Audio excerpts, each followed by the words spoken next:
నిన్న ఏదైతే కామారెడ్డిలో ఎమ్మెల్యే వెంకటరమణారెడ్డి పైన దాడులు భౌతిక దాడులు జరిగినాయో అని నిజామాబాద్ జిల్లా తరఫు నుండి మేము తీవ్రంగా ఖండిస్తూ ఉన్నాం.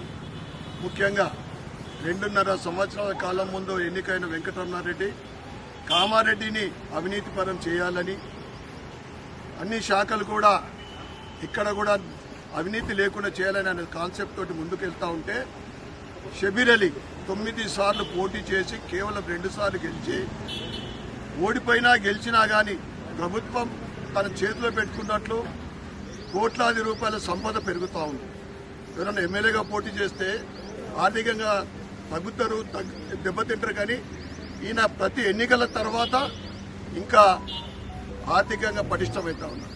ముఖ్యంగా ఎమ్మెల్యే వెంకటరమణారెడ్డి గారు ఆయన అవినీతి భాగవతం బయట పెడితే ప్రజాస్వామ్యబద్ధంగా మీరు తీవ్రంగా మీరు ఖండించండి, ఏమైనా సమాధానం ఉంటే చెప్పండి.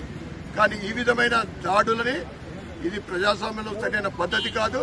ప్రజలందరూ కూడా గమనిస్తూ ఉన్నారు. భవిష్యత్తులో కామారెడ్డిలో కాంగ్రెస్ పార్టీ నువ్వైతే షబ్బీర్ అలీ అనుకుంటున్న కామారెడ్డి అంటే నాదని మీ కాంగ్రెస్ పార్టీని కామారెడ్డిలో పొందబెట్టడం ఖాయం.